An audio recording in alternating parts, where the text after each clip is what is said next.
Coming up this week on the Course of Life podcast, we're recapping the action from the match 3. Shocking turn of events there with Charles Barkley's golf game. Plus our holiday weekend recaps, a surprisingly good field in Mexico. It's officially holiday movie watching season as well when we get tuned in. And this week's guest is Chef Noah Hester. You also know him from Terry Bradshaw's family reality show on the E! Network, the Bradshaw Bunch. He is Terry Bradshaw's son-in-law as well. We get into that, golf, Hawaii life, cooking, and a whole lot more. Plus, we finish with Thanksgiving leftovers and much more when we hashtag AlwaysEndWithFood, and all of it brought to you by our friends at FlightScope. Mike, you know firsthand, because I've been talking about it for a while, this Mevo unit, it's handheld, it's super easy to bring around with you, and it gives you all the data you need for your golf swing. It tells you exactly how far you're hitting the ball, your swing speed, ball speed, all the crucial things you need to know about your swing, your game. You could go full Bryson. Full Bryson. You can, and it's a pocket-sized device, and I love the Mevo, how portable it is. You can just flip it open on the range. It's 2 clicks. It connects to your phone very easily. It's a simple way to get the data and stats and numbers that you want and you often can't get in your golf game and in your practice routine as well. So again, it's FlightScope Golf. It's the Mevo. It's holiday shopping season. If you want a Mevo for the holidays, get on it right now. I know they got a little bit of a lead time, so get your orders in. Our promo code is COL10 for 10% off the Mevo unit. Again, that is FlightScopeGolf.com.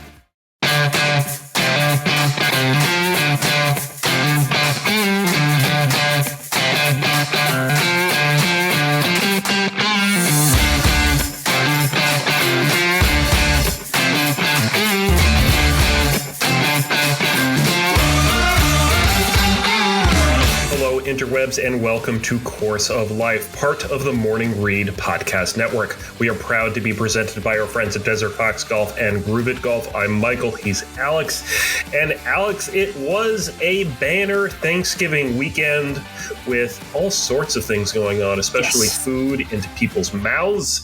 We'll get to that at the end as usual, but first let's talk about what happened on Friday with the match 3. That's right, the match 3. No PGA Tour golf. So we had to lean on this the day after Thanksgiving. We did, and we had, of course, the Phil and Barkley versus Steph Curry and Peyton Manning matchup. And what was who'd you end up putting money on for this? Did you make? I tweeted it out on Friday morning at Course of Life 1. I said I would go ahead and just bet the house on Phil and let's have a Friday. And when I said that, I said I don't even care about Charles Barkley because I thought he would be non-existent in this entire match. I thought it was going to be Phil versus 2 in terms of Curry and Manning. And lo and behold, Mike, Phil Mickelson not only walked and talked and held Charles Barkley's hand through this entire round, he actually got him into position to swinging the golf club like a normal human and playing decent golf. The most stunning development of the match was Charles Barkley being a contributor in any form. Yeah, I mean, Barkley started off 2 for 2 with fairways hit. So yes, you're never going to read that stat again. That's for sure. I don't even know how often I start around 2 for 2 on fairways hit. So Mike, you'll appreciate this. Phil just told him hit the 5-iron. You just hit the 5-iron up every tee. We just need to get you in position to make some sort of a contribution. He had a couple good lag putts as well too. Charles Barkley lag putts. These are things I never thought I would utter from my mouth, but lo and behold, Phil did it. And he obviously led the charge with a great performance of his own, playing at a +5 handicap in this match. Impressive stuff. And Phil and Barkley, the underdogs, getting it done in the match 3. Yeah, it was. And as they said at the end, as they won with about 3 holes left to play, only two people thought that this was going to happen. Phil and Chuck. That's right. Yeah. And it was dominant too. I think it ended on the 14th or 15th hole or something like that. It was 4 and 3. So after the 15th, it was over. And they were running out of sunlight in the desert too. So good thing it got done early, but it was a cool event on TNT. Shout out to Andre Iguodala, who did a great job on the call. It was fun to hear Eli and Peyton jibber jabbering a little bit here and there. And Gary McCord back on TV. It was good to hear his jokes and his comedic routines on the golf course, which we hadn't seen in a while. So a welcome sight back. It was indeed. And now we get to start thinking about after this incredible match 3 without Tiger. Didn't seem to really hurt one way or the other to me. Is who do we want in the match 4? It seems like Phil has really grabbed this by the reins now, because I just did the math and I was like, oh, he's the only one that's been in all these matches. So I feel like he's the recruiter here. It seems like. So you kind of look to like, who is Phil going to bring? I think I want to go back to the format where Phil and a celebrity or athlete are playing against another PGA Tour player and another celebrity or athlete. Just a little unbalanced, and you could see that even two golfers with respectable handicaps, like Curry's a scratch and Peyton Manning's a 5, those two combined, they just couldn't hold a candle to a PGA Tour player but playing it around like that in a stage. So I would love to see someone like a Ricky or a JT or just a younger, exciting figure, maybe a Koepka or something along those lines on the other side, who has a sneaky sense of humor maybe.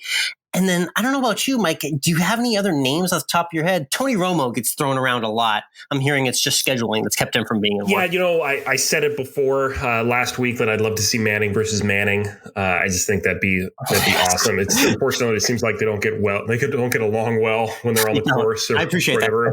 that. But you know what else would be really fun? Think about it. How would you like it if you were a caddy to be able to play against your player in prime time like this? Wouldn't that be interesting? Would you love to be Fluff going against Jim Furyk, or Joe LaCava going against Tiger Woods, or Bones going against Justin Thomas, which also would be Bones going against Phil Mickelson? That'd be pretty funny, actually. Tiger's caddy and Phil against Phil's caddy and Tiger. Are you down with that? Oh yeah, that's got some serious juice right there. Yes, because they're each using their friend and ally against one another in competition. Yes. There's nothing more pure than that. Like when you're in the playground in basketball and all of a sudden your friend just switched his teams to go play on the winning team. There's nothing that lights a bigger fire under you. That could be quite intense for sure. I will say the one problem with this setup is that you have the issue of this isn't going to bring new people to watch. Right, because this is going to be diehard golf fans watching this sort of thing. So if we're trying to grow the game, we need to get celebrities. All right, Zac Efron, let's get on the phone. Let's get our celebrity network. We need A-listers only. I know Mark Wahlberg will play, but he loves playing between like 4 and 7 a.m. So I don't know if that's going to be made for TV with the time of day that he likes to play on the golf course. But we'll keep the pot stirring. If anyone's got suggestions for the match 4, hit us up on Twitter. He's at MWRINC and I'm at Course of Life 1 with your suggestions. Looking forward to the next iteration, whenever that is. We just talked about growing the game, and there was a big announcement this week about the game of golf in general, and that was the new alliance between the Euro Tour and the PGA Tour. Yeah, we need to celebrate this, Mike, because you and I are the biggest European Tour champions there are. I don't hear another golf podcast that talks as much about the Euro Tour as you and I do, because we love it. They're just cooler. They're just better. They're just smarter. They're more innovative. They're more socially active, and they're just super engaging. All their fans. They are the cool uncle. Yeah, and I think we're as the PGA Tour over here, us lame Americans, we're just trying to piggyback off a little bit of that coolness with the alliance here. You know what I mean? Like we just got to get on their level. Plus, from a social standpoint, we got to be pumping out the content the way they are over on the other side of the pond. But the bigger picture thing for this, Mike, is what you and I talk about a lot, is how these guys craft their schedule and decide how the golf calendar gets laid out. It's very messy if you're just stepping in from the outside and you don't know anything about professional golf to take a look at the golf calendar as it is right now. These two tours getting aligned could align for a really good schedule in which we get the best American players, Tiger and Phil taking that month-long trip over to Europe where we have a cluster of great European events, and then having the best European players do the same and all coming over for a stretch of American events. So I see a lot of potential there. Yeah, I really think this is great. Like we said, for the schedule, to make sure the schedule's aligned. It's great for content because you're going to have some great content coming out now, the European Tour, and maybe they'll teach the PGA Tour how to do the same and make content like that. And we talked about this earlier in the year, and I said this on Twitter when this came out. This is the end of the Premier Golf League. And this is really good for the PGA Tour, because the Euro Tour, if they went to the Premier Golf League, then the PGA Tour was in big trouble. So this is great for the PGA Tour. Yeah, and Roy said something about that too. He was very candid in the remark the other day. He's like, the Premier Golf League tried to put something together like this, but they just couldn't. So we got it done with the PGA and the Euro Tour. So shout out to the Alliance and looking forward to seeing what's to come there. Yeah. Let's move forward to what's happening this coming weekend, because the PGA Tour is going down to Mexico for the Mayakoba Golf Classic. Wasn't this an infamous event with the El Tucan a while ago, right? Yes. Thank you for the reminder. Well, one of the OG stories on the Course of Life podcast, I believe. Yes. Because I think it was positioned in that fall of 2018 when we launched. So we're going back to the old days. But yes, this was the site of Matt Kuchar being extraordinarily cheap and only giving his caddy $5,000 after winning over $1 million. It really is what turned the tide for me in terms of now not liking Matt Kuchar. It's been 2 years. Dang, it has. Yeah. So we're at Mayakoba in Mexico. And in lieu of everything crazy that's gone on in 2020, one thing we did get is a nice backloaded golf schedule. And we're still getting high quality tournaments and fields, Mike. It's the holiday season. It's rare that we're getting Christmas time golf like this. We're going to have a great field this week, a U.S. Women's Open next week here in the state of Texas where I am. And then we're going to have Tiger the weekend after in the father-son. Well, what a fantastic stretch of golf here in December, a month that is usually just kind of forgotten about and looked over. I'm pumped for the holiday season golf vibes here. Merry Christmas, Happy Hanukkah, and Happy Kwanzaa. It's time to play some golf. Yes. I haven't said that many years, but here we are. Yeah. Right? So. Yeah, loaded field out there. Let's get a hot take from you on what you think here with a field like JT Brooks, Finau, Fowler, all down there at Mayakoba. I mean, this is loaded. What do you think is going to happen this weekend? Yeah, it's interesting. Did the girlfriends and wives decide that we could parlay this into like a nice little vacation as well? Little like family vacation action. Doesn't matter. The Rona is surging again. Let's go to Mexico. Yeah, no, there's tons of countries where we can't go, but Mexico's one. Mexico's one. There you go. So yeah, fire away, guys. No, they'll be staying safe in their own rentals down there for sure. But I'm looking at guys like Brooks to probably play well. He's had a decent amount of form in the last couple months, but wasn't fantastic at Augusta. Be good to see him turn the page, maybe get a good start under his belt before the turn of the year. One pick that I'm going to give out on the podcast right here. Again, my full card is usually a Wednesday afternoon at Course of Life 1 on Twitter. I'm going to go with Harris English, a guy that's shown up on a few leaderboards this fall. Georgia alum, been putting himself in contention recently. He's a pick of mine that you're definitely going to watch. I think he's going off around maybe 30, 35 to 1 right now. But check out my full card on Twitter and looking forward to the action in Mexico and another nice tropical venue here as the winter starts to set in the States. It's winter. In fact, it's we're recording this on a Monday evening. Tuesday morning here in Georgia, in the Savannah area, we have a frost warning. Same in Texas. It's getting cold for real. Cold snap across the country. Break the jackets out, people. Wintertime. It's December. just reminding you, it's December. We only got one more month left to 2020, and we're going to get a good golf, and we'll keep an eye on it and let you know as it goes. Let's turn over to Tuned In, though, first to see what we're tuning into the world outside of sports. Alex, I've rediscovered a classic. It's going to bring us back to our childhood. You're very, very big. AKA, before we even hopped on to record this evening, you were blaring Tonic, which is some great like mid-90s alternative rock music. Yeah. For anyone who knows it, you know it. You're of a certain age if you know it. You are huge on like the 90s, like early 2000s vibe, and that's why we always get along. It was like the golden age of our lives and music as well. But what term are you going to unearth for me that I haven't heard in 20 years this time? What are you watching now? Well, what are we going to do tonight, Brain? Oh, wow. That's my question for you. Yeah. Yes. Animaniacs, Pinky and the Brain. Yes. There you go. Yes. Okay, thank you. It's back. Wow. It's on Hulu. I don't know how long it's actually been back for, but turned it on this past week. It is just as fantastic as you remember. Just as fantastic. Man, Animaniacs. I said those words decades. God, you did it again. Right? You did it again. That's a throwback for sure. It's good. It's very good. I highly encourage everyone to watch it, because if you're going to be watching really horrible Christmas movies all month like I am, might as well get some good animated stuff from the 90s have that feel back in you. It's new, so it's not the 90s, but it reminds you of the 90s. Yes, so, great segue. I got some new movies for you. This is rare because you know me, I'm not a huge movie guy. However, I've watched 2 new movies in the last week. Shocking. First one is Christmas themed. Nice, cheesy Christmas movie. If you just want to get down with that, you're just looking for simple laughs. It's called Holiday, starring Emma Roberts and a bunch of other people you'll recognize as well. Funny movie that kind of walks you through all the holidays in the calendar. It's a relationship-based romantic comedy, a good watch. And then I got to shout out some mutual friends of ours on the podcast. I saw Tanner Beard and Ryan Rotman and that whole circle promoting Buddy Games, which is the directorial debut, Mike, of Josh Duhamel, who we saw on Holy Moly with Tanner Beard there. So this is his directorial debut. And picture like guy's trip going out to do guy stuff, kind of a bit of a grown-ups type vibe, but a lot more 2020 character into it. It's a good watch as well. So Buddy Games, a good holiday watch on streaming services as well. I think it's on Amazon right now. So go check out Buddy Games. I got a good laugh out of it, and so will you. Love it. Let's go ahead and get into this week's guest, Alex, because you and I, and really everyone knows who Terry Bradshaw is, right? Yes, NFL on Fox, all the commercials, legendary, 4 Super Bowl rings. Yeah. Yeah, and now he and his family are getting into the Kardashian territory with their new show, Bradshaw Bunch. That's right, on the network. Yeah. Yeah. It's a fun one. Yeah. If you're into that sort of thing, and I know you are.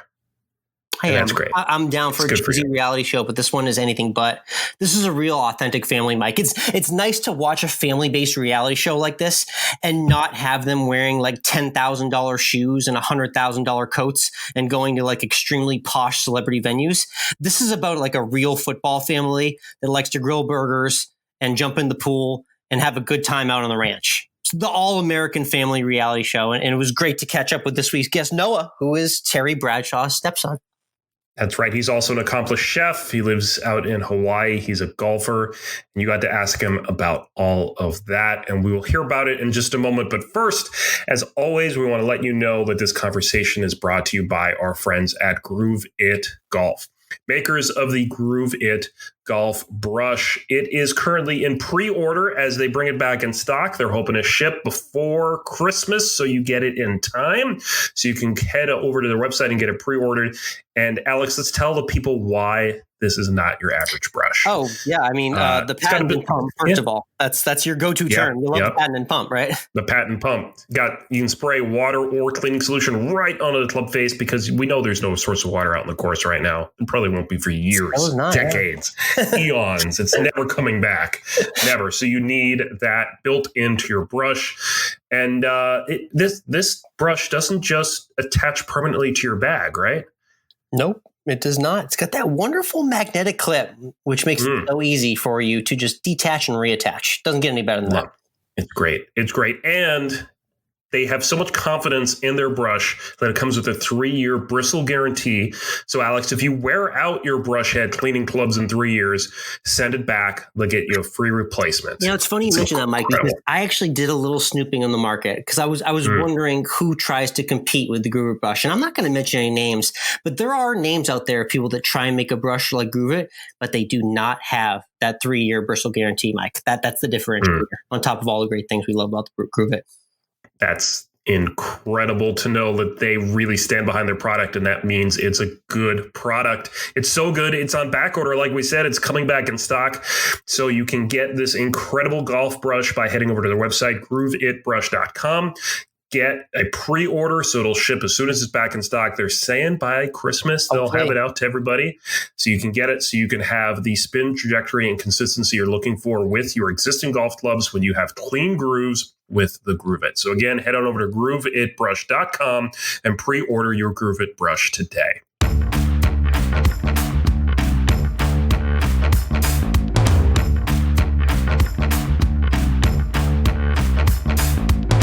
Next up on the tee, we have an award-winning chef based in Hawaii, and you've also seen him with his family on the E! Network's Bradshaw Bunch, which is just a hilarious show, I have to say. We've got Noah Hester joining the Course of Life. Noah, how's it going today? Great. How are you doing? Doing very well. So let's get right into the Bradshaw Bunch. Essentially, you're on a new reality show following Terry Bradshaw, legendary NFL quarterback, and his family. You are with Terry's stepdaughter, Lacey. How did you originally meet Lacey? Was it on Hawaii? Was it on the mainland? And what's the background of your relationship? Sure. So I was the executive chef of a restaurant out here, and was taking over as a general manager as well. I'd never really worked in the front of the house, but being the goal of having my own restaurant one day, I wanted to learn all aspects of the restaurant, and the owners were kind enough to give me a shot at it. I'd worked there for years in the kitchen and worked my way up and took over as executive chef. And so they gave me a shot to be the general manager. And one of the things I wanted to do before I took that position was to learn all the other front of the house positions, so that I wouldn't come in and tell people how to do their job, Definitely. even though I had no idea how to do it. And so I did everything. I bartended, I was a host, I ran food. And so one of the nights that I was expediting running food and chefing at the same time, a busy Saturday night, I ran some food out, and I was wearing my chef jacket, and I ran some food out to a table, and I see this beautiful blonde girl kind of giving me the eyes, Nice. I'm pretty shy. I'm a really shy guy. But you caught the signal though, right? I saw, yes, she denies it to this day, but she was giving me the eye for sure. Nice. So I went back in the kitchen. I told all the other runners, I'm like, hey, if that food comes up to 301, I'm running it. Like, you don't even try it. And so I ran this really cool salad, the living salad, which was kind of fun and needed a little explanation. And so they ordered one, and I took it out to her. And it was actually her and her biological dad and his wife. And I dropped it, and she was, again, giving me the eyes, and I kind of explained it. And then I kind of lurked around the dining room, waiting for some bravery, I guess. And one of the waitresses came up, and she's like, Noah, I see what you're doing. You're being super creepy. She's like, grow some balls and go talk to this girl, or I'm going to do it for you. And, I kind of positioned myself between the bathroom and her table. And as she got up one time, and she said hi, and food was great. And then went and sat down, and I wasn't brave enough. And eventually I finally saw my opening, and I went over to the table, and I introduced myself to her dad and to her stepmom and to her, and gave her my card and started chatting it up. We walked her to her car later that night and gave her my number, and it went from there. Very cool. Nice. I love that you had the bravery, and you with a little pinch of an employee, a coworker of yours, got the bravery you needed in that moment too. That was a huge one for you. I love that. One thing that you and I have in common as well too, is that we're originally from the Austin area. I've lived there for the last 10 years, but you were actually born there and grew up there briefly. Are you a Hawaii lifer though? How early did you get out to the island? We moved from Texas. We lived on Lake Travis. My dad was a sailboat captain, and he had a boat salvage yard. Beautiful spot. And so I think I was about 4 years old, and for his 40th birthday, him and my mom decided, let's get one-way tickets to Hawaii. And I think there's a story that changes over the years, but he did some work for someone, and they traded him these one-way tickets to Hawaii, I believe is what happened. Interesting. And they're like, I'm a sailboat captain, I want to be on the ocean. So they saved up whatever little money they could, and they brought me and my sister out here. And so I've been here 38 years. I left briefly and moved to Nashville, Tennessee when I graduated high school. But yeah, I've been here 34 years. Very cool. Let's talk about the culture there, whether it's just breaking down what goes on daily and dispelling some myths as well. I'm sure for someone like myself who's got it on their list to go there, it's a place that everyone's got on their list to visit.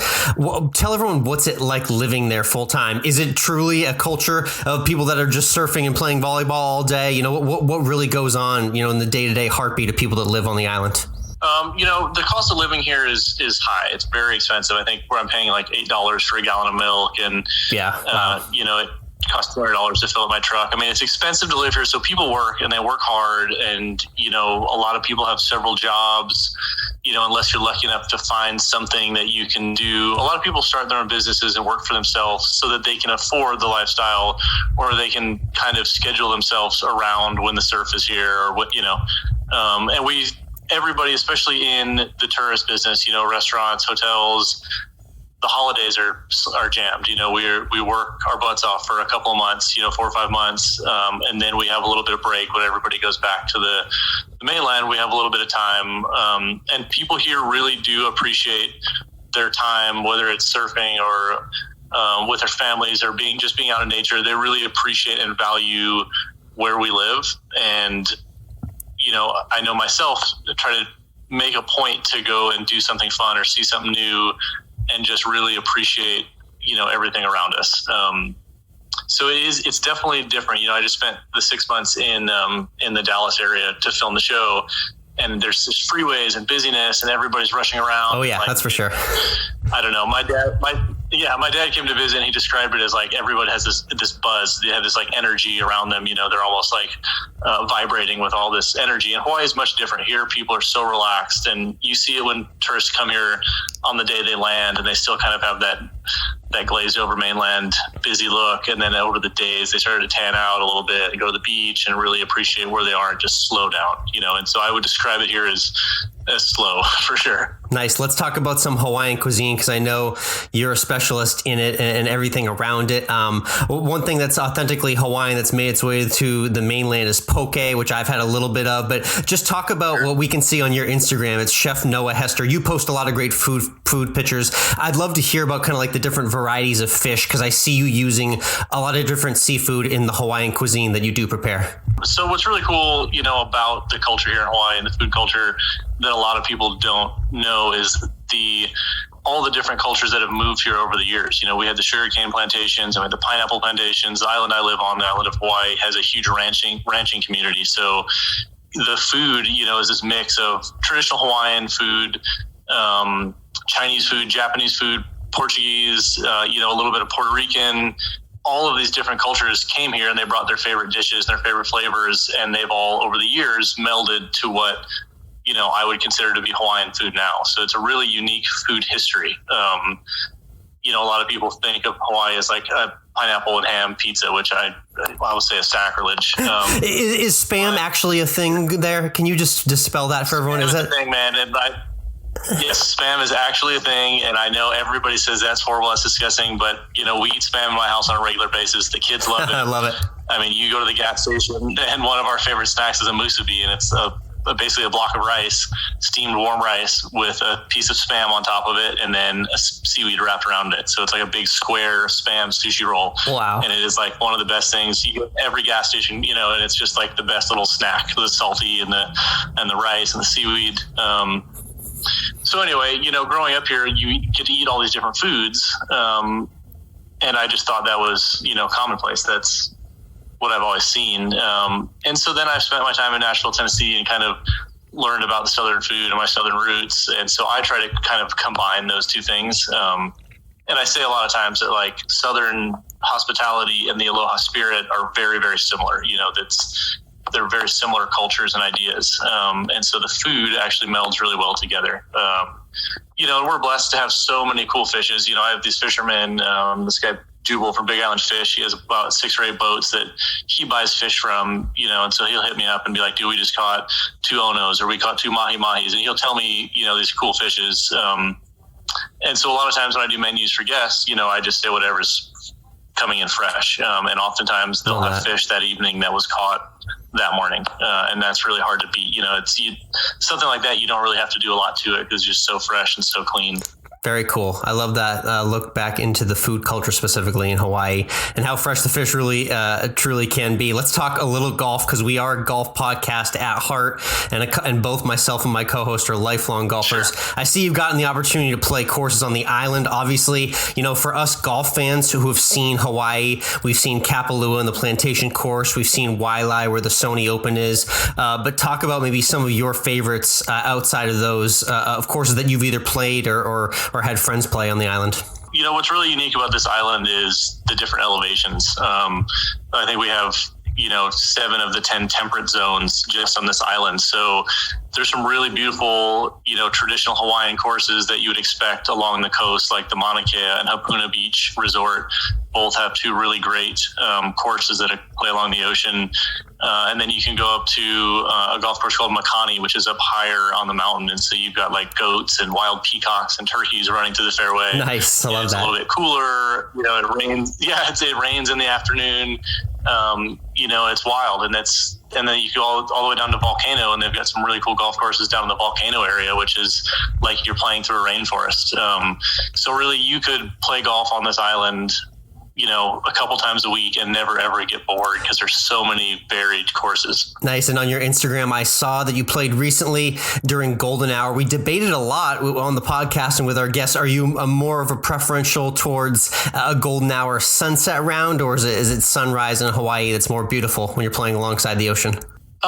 You know, you really can't go wrong. I prefer later in the afternoon, mostly because I'll probably have a few beers. Yes. And so I want to be able to just relax, take my time, watch the sunset, and not rush in. So I would say that's probably my preference. It's a little bit cooler, you know, possibility of rain, and it's also the courses are less crowded. And, you know, honestly, in the last couple of months have been incredible here because the island was shut down. And so we would go out and play this Mauna Kea resort, which is this beautiful resort, really well maintained golf course. And we had the whole 18 holes to ourselves the entire day. That's awesome. Nothing better than an empty course, and the pictures probably don't even do it justice to how beautiful it is that's on your Instagram. Again, it's Chef Noah Hester. Let's get into the Bradshaw Bunch, which you're a part of. It's Thursday nights on the E! Network. Just saw the season finale myself recently. Let me just get your first reaction. Maybe when you heard about the filming of the show and that this was going to happen, did you hear it from Lacey, and what was your first initial reaction? Am I allowed to use cuss words? Because yes, you can throw one or two out. Yeah. Yeah, I was. What the fuck was my first. But we, you know, it was actually cool. We were in LA. Lacey and the girls were doing Celebrity Family Feud with Terry, which was a hilarious. If you haven't seen it, it's really, really, really funny. Yes, I did. Yeah. So we went and filmed that, and then we were having dinner, and Jason, the producer of the show, Jason Ehrlich, who also produced Better Late Than Never, which was the show Terry was on a couple of years ago, which was also a really good show.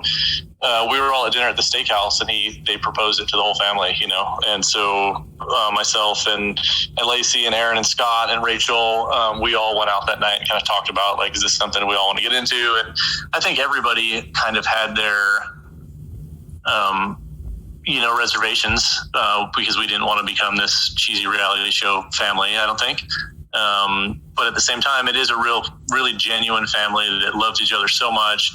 And we have a really good time. I mean, a lot of what you see is really how we are. You know, we're always messing with each other. We're always laughing. I mean, and I think that's what inspired Jason to do the show, is he would see us around the dinner table, and, you know, there's very few minutes go by that you're not just cracking up about something. You know, you're laughing so hard, and then everybody loves each other so much. You know, it's a really close family, a lot of love and support.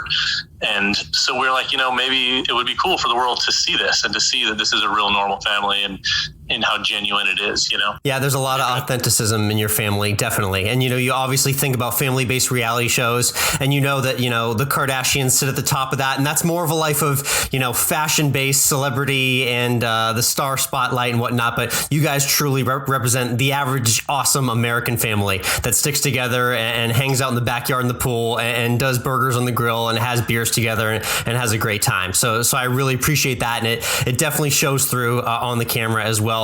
Season 1 was definitely full of a lot of action in the family. It ended with you taking a walk through potential restaurants and Terry getting involved in thinking about who the imaginary staff could be at a restaurant opening in Texas. Is there any news to share or update on that front for you? Or are we opening something up in Texas, or are we staying in Hawaii for now? You know, it's funny. That episode came out, and I've got thousands of questions on Instagram about it. And we love that spot, you know. And one of the things, unfortunately, we didn't get to show, or didn't even happen in the filming, is we had this big restaurant pop up. So we were going to do the Barley and Board, which is a really cool restaurant in Denton. And they were going to let us take over the restaurant and do this really fun chef's menu. And I ordered all this killer fish from Hawaii and all these really fun Hawaiian products to do like a Texas Hawaii fusion menu. And literally I ordered the fish, it landed at the airport, and then they shut the state down because of COVID. And so we didn't get to do this really cool dinner scene. Which would have been fun, but we were able to go look at that restaurant. It's a really cool spot.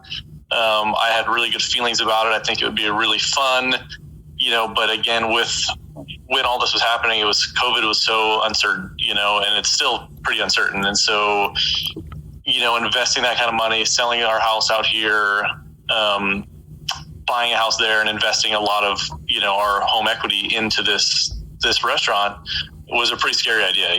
We've got 2 kids, and so they're a priority, and making sure that they're, fed and go to school and all that good stuff is important to us. And Hawaii right now is much safer than most of the country, as far as COVID numbers. Right. So, we just kind of put it on hold. We've been talking as the episode came out, and we've been getting all this feedback about people who would be so excited to eat there and so excited to work there. It really kind of re-inspires us, and so we've definitely been discussing it, and, we'll see what happens in season 2, I guess. Exciting. Great tease. That's as good as you can do it right there. So I look forward to seeing if that does come to fruition. I got to talk about your kids. First of all, it's Jebediah and Zuri, who we see a lot on camera. Jebediah is just a great ball of energy at all times. He got very vocal in a couple episodes. And then Zuri, just smart as a whip. She really steals the show. I'm curious, where does she get those snappy answers from? Because she delivers some great comedy on the show. Man, I don't know. Sometimes I'm like, where did you come up with this? And why are you a 19-year-old in a 7-year-old's body? Because she's that's how she is, man. She's smart. They're both super smart. They both were, talking before they should have, and all very eloquent, and not just talking, but like understanding dialect. And again, you're growing up in a family that, we're all witty, and we all, crack jokes at each other, and so I think that her being around that has made her wittier than all of us. There's quite a few times where I'm like, wow, she got me good. She thinks remarkably fast for a girl her age, and comes up with things that myself and my wife weren't ready for. So I appreciate her humor. We definitely have to remind ourselves sometimes that she's only 7, because she is, she's light years ahead in most areas. Good stuff. Yeah. Again, it's the Bradshaw Bunch on E! Network. Looking forward to potential season 2 soon. One other question my wife definitely wanted me to ask. She's a fan of the Bachelor franchise. And I know we saw Connor from the Bachelor franchise briefly talking with one of Lacey's sisters, one of the Bradshaw girls. Is he still in the picture at all? That my wife needed to know. I think that they had a great time. He was a really nice guy. We all really liked him. I think that both him and Rachel were in a point where they weren't ready to have a very serious relationship. I think they still talk. I don't know that there was any, hard feelings either way. I think they're still friends, and I think they just kind of moved on with their lives. Fair enough. We'll leave it at that. I love that answer. But appreciate it. We are all trying to get Rachel to go on The Bachelor or Bachelorette. Yes. Be a great contestant. Yeah, if you start a campaign, you just let me know, and we'll spread the word for sure. Nice. Noah, let's finish with a couple of food questions. Again, it's Chef Noah Hester on Instagram. Great following on social media as well, and you post some phenomenal food photos. One thing I saw you talking about recently, we're airing this as we build up to the holiday season. So the holiday season's changed for a lot of people this year, but people who are still trying to do those intimate family gatherings, I know that you are a big fan of the charcuterie and the cheese boards and the app plates that sit out at a lot of family social gatherings. Any tips for those specifically, and for how you could show off this holiday season, or maybe something on your cheese board that you put on there that the average person isn't right now? Well, so because we are here in Hawaii, and so Lacey loves a cheese board. I mean, I think that's her favorite snack ever. She constantly is stocking the fridge with random cheese board things, as hints. We'll be laying on the couch watching a movie at midnight, and she's like, "Babe, cheese board," giving me the elbow. So I always try to switch it up. We live here, so we can get all these cool exotic Asian like dried fruits and fun things like that. I would just say that the coolest thing about a cheese board, and I commented, somebody asked me about this on Instagram earlier today, and I was just saying the cool thing about a cheese board is that it's you. You can put whatever you want on that plate as long as there's a balance. I say put a soft cheese on there, put like a real stinky cheese or a blue cheese, put like a really hard, salty, briny, aged cheese, and then switch it up. Put like a sweet fruit on there, and then put something pickled on there, and put something crunchy on there. But basically, most people can find things in their cabinet to put on a cheese board, and just don't be scared to put something cool on there and test it out. There's so many different combinations. You could try this brie with a blueberry. You could try this brie with a piece of bacon. I mean, it doesn't matter what you've got on that cheese board. You're going to find some cool combinations on there that you like. And so I really encourage people to do the cheese board, because if you've got 6 people at your house, everybody in that house is going to find something on that cheese board that they like, and some kind of cool, unique combination that maybe you've never heard of. So my suggestion is just don't be shy and don't be afraid to experiment with it. I love that. It's easy on variety and creating it, and it's kind of a choose your own destination for everyone that's at your social function. Appreciate that tip. And then we'd love to finish with our 19th hole question. I know you're a golfer and a chef, so you can answer this one better than most people can. Let's say you're just finishing 18 holes on the island. It's been a long day, but you finish at sunset. You're heading into the clubhouse. What's your go-to move in terms of like a 19th hole meal and maybe a drink you like to pair it with? So we have Big Island Brew House, which is a killer brewery out here. And so they've got a lot of really, really good beers. So I'd like to finish with one of those beers. And depending on what time of day it is, I'm going to say hot wings or oysters. Ooh, that's the first oysters answer we've gotten. Just I appreciate straight that. Oysters on a half shell and a beer. Like that. Yeah. It's refreshing. It's refreshing and fun. Yeah. Great answer. Preference on raw or grilled oysters? Depends on the size. I really like the small, like cushy oysters, or Kumamoto's as raw.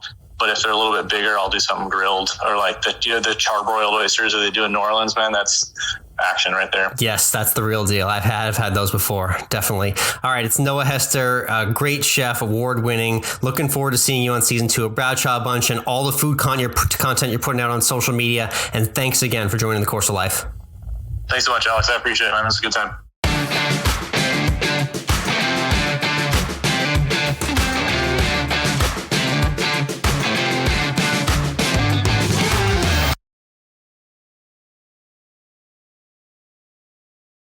That interview with Noah Hester is brought to you by our friends at Desert Fox Golf, the makers of the Phone Caddy.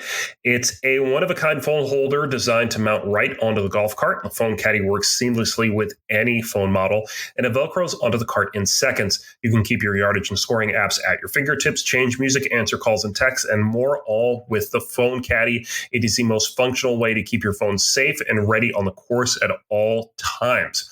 And not only is the Phone Caddy a great gift for any golfer, it's also a perfect size to go in a stocking, Alex, because it's December. And have you gotten anyone stocking stuffers yet out there? Someone in my circle is getting a Phone Caddy for Christmas. I will not say who, but they'll be very lucky. It's not me, because I already have one. So. That's right. And we want all of you out there listening to get one of these for, get one for yourself, get one for the rest of the golfers in your family, get it in their stocking. And you can save 20% off your purchase with the promo code Course of Life. So you can save 20% off their regular line and their patriotic line, typically excluded from any deal. So you can get some phone caddies into your friends' hands for Christmas and feel awesome that you hooked them up and you saved money. So again, that's promo code Course of Life at desertfoxgolf.com. Again, desertfoxgolf.com, promo code Course of Life, save 20%. Head on over to desertfoxgolf.com right now and get your phone caddy today.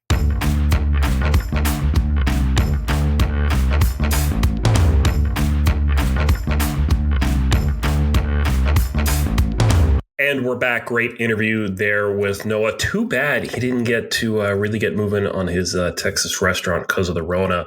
But man, his pop-up right there in Denton, Texas, stopping ground for me for a little while a few years ago. I know exactly where he was going to be there. That's right. You and I have had a night there as well, too. We hung out down in the square, and that's a really cool part of Texas, and the northern Texas crowd knows that as well, too. But man, I don't know. It's going to take a lot. Terry at the season 1 finale was trying to convince Noah and Lacey and the kids to move back from Hawaii, but I don't know. If you look at Noah's Instagram right now, it's Chef Noah Hester right now, for anyone who's listening. Would you want to leave that life, Mike? He's golfing in Hawaii and cooking all the food he wants for his patrons there at the restaurant. No, I'm why good. would we leave that? You know? I've never been to Hawaii. I'd like to go sometime, but I'm pretty sure if I had the opportunity to either stay in paradise and play golf all day or go to Texas, and I've lived in Texas. No offense, Texas. Yeah. No, I'd stay in Hawaii. But I don't know if it's Hawaii though. There's Texas. There's like hill country Texas where you are, which is beautiful, and then there's where I was in Denton, which is flat desert. Yes, gas stations and over and underpasses. Good stuff. Shout out Texas there, and good to get the perspective from Noah. And season 2 is confirmed, by the way, for anyone who's going to watch it back. I think you can get it on streaming services if you want to watch season 1 now. But season 2, Bradshaw Bunch is confirmed, and maybe we'll get some more characters and members of the family on the show in weeks to come. There you go. And if you like that conversation with Noah Hester and everything else we do in this podcast, go ahead and make sure you give us a rating and subscribe on the podcast app of your choice. It really helps us feel good about ourselves. And if you don't want us to feel good about ourselves, well, then bully for you. Yeah, it's a sad way to live, but if you got to do it, you can take it out on us. So again, feel free to rate and subscribe wherever you're listening right now. Let's talk college football because the Rona continues to rear its head because people won't wear masks and socially distance themselves. No, not in college. No, they will not. They absolutely refuse, Mike. And basically the theme for this week's football conversation is like Christmas versus football. College football is just like running smack dab into Christmas right now. They're like trying to cram all these games in the next few weeks. It's getting weird. So much so to the point that this week we've already recorded. There was a Tuesday morning, 10:30 a.m. Eastern time kickoff between Western Kentucky and Charlotte in December. I mean, this has just gone mad in terms of the schedule. Yeah, it's crazy. It's crazy. Fortunately, I got back to where I needed to be with my picks last weekend. Again, Twitter, Course of Life 1, I tweeted out a card on Saturday. I'm betting weeknight college football games as well. Picks went 6-3. Always happy to have a winning week. And shout out to Hawaii ending the night with a winner for my profiting Saturday. Some crazy stuff all around, Mike. I don't know if you saw either one of these headlines. The first one being Sarah Fuller. Did you hear about Oh yeah. How could you miss this? You live on a rock. My question is, why does it take this long for this to happen? Took a lot of coronavirus for this to happen, apparently, under the Vanderbilt football team. So. But the good thing is Derek Mason had the wherewithal to be smart. Vanderbilt does not have a men's soccer program. He went over and contacted the women's soccer team. The goalie, Sarah Fuller, just off an SEC championship, was ready to go. She suited up and became the first woman to play in a Power 5 college football game, delivering the kickoff in the second half to start things for Vanderbilt. Vanderbilt stinks, so they couldn't even get her a field goal attempt. It was a 41-0 loss, but nonetheless, headline of the day on Saturday was Sarah Fuller getting it done for the women out there, and a great message she delivered. And I also want to shout out Jared Patterson from Buffalo, who had a record-breaking performance, 8 TDs. He was pulled before the 9th, but an amazing game to score 8 touchdowns in any football game. You know you're doing something amazing. Usually. Either that or the other team sucks. The other team did suck. So that is another side note as well, too. Welcome to college football. Not to belittle the accomplishment, but... Shout out to the Mac in action. Let's get to the pros now, though. I finally have a little bit of something to hang my hat on, as do you. This could be a remarkably positive NFL segment, which we haven't had in a while. My Patriots got it done against Kyler Murray and the Cardinals, winning at the buzzer again. They're 5-6. The path to the playoffs is alive. It is a very weird path, and we need a lot of help, but the Patriots are not dead yet. I'm glad to hear your Patriots are doing well, and maybe we'll have a Patriots-Giants Super Bowl because the Giants are going to go all the way. They are ripe for the picking. They're peaking at the right time. They're 4-7. They're tied for first in the NFC East. I've been saying it all along, Alex. The Giants are going to win it all. You have been saying that all along. That's clear. Anyone could check the tape and listen back and see that you definitely did not quit on the season at all. That's the last thing. No, I didn't quit in week 2 or 3 or 4 or 5 or 6 or 7. No, not at all. No, you had a Daniel Jones injury. I don't know what his status is going to be for this coming week. You could have Colt McCoy, shout out to the Texas Longhorns, starting for the Giants quarterback next week. but you're in the playoff race at 4-7, Mike. The Giants tied, or I think they have tied or a sole possession of the lead based on what happens with Monday Night Football. Insane stuff going on in the NFC least, I like to call it. It's it's a great time to be a Giants fan. It is. Yes. Wild scene over there. One other thing we got to get to, a couple weird headlines. Yeah. First one, another Rona issue. Denver Broncos quite literally playing without a QB. All four of them were out last Sunday for contact tracing. They brought a wide receiver from the practice squad up. They did absolutely horribly, but it was entertaining to actually watch them just kind of squirm and just call all these random plays in running back formations. So Denver Broncos playing without a QB, just another typical headline for the 2020 NFL season. Yeah, the Denver Broncos playing without a quarterback against the New Orleans Saints scored as many points as Tom Brady and the Bucs did against the Saints a couple weeks ago. Well done there. Thank you. Ooh. I appreciate that. Shout out to the Bucs for losing again, 7-5. Things a little bit in doubt there on the NFC South side.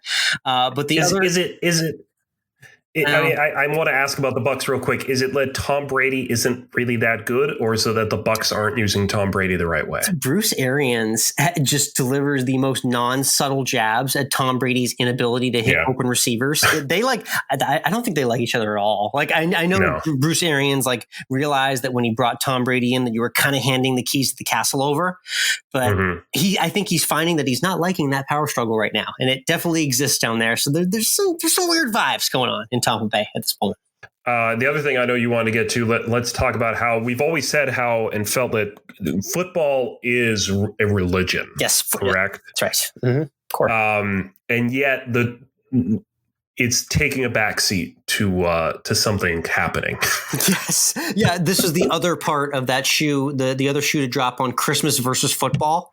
So this is the overly canceled Steelers-Ravens game, which is now into this week from last week. It's now scheduled to be played Wednesday afternoon. Whether that even happens, they wanted Wednesday evening. They went to Wednesday and with NBC and said, "Dear NBC, we have a marquee NFL matchup for you on Wednesday night. Would you like to televise it to the entire nation?" And NBC basically just shrugged their shoulders and said, "Sorry, Roger, we got to light a Christmas tree, Rockefeller Center." So they have pushed the NFL to a 3:40 potential kickoff time because Christmas rules all, and the tree lighting far more important than Steelers Ravens, apparently.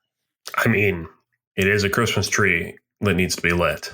So it's a tradition unlike any other, and I'm not talking about the Masters either. It comes around once a year. It's the first week in December. You always know it's either. I thought it was on a Thursday night, to be honest, but I guess they do Wednesday night. They have musical guests. They sold advertising space for it. I was reading the tweets about the logic behind them making this decision, but very interesting times in this 2020 NFL season when you're seeing a Steelers-Ravens potentially primetime game getting bumped to the middle of Wednesday afternoon. What a sign of the times in the NFL. It's what happens. Let's hashtag always end with food, Alex. Let's do it. Brought to you by Saucy. Promo code Course of Life to get $5 off your first delivery. Beer, wine, liquor, snacks in 13 major cities they operate in. Again, check out the Saucy app. If you're quarantine parties, promo code Course of Life for $5 off. Let's start with you, Mike. You had your birthday last week in conjunction with Thanksgiving. A late happy birthday wish to you. How did everything go with the holiday, the baking, the pear pie, and all that good stuff?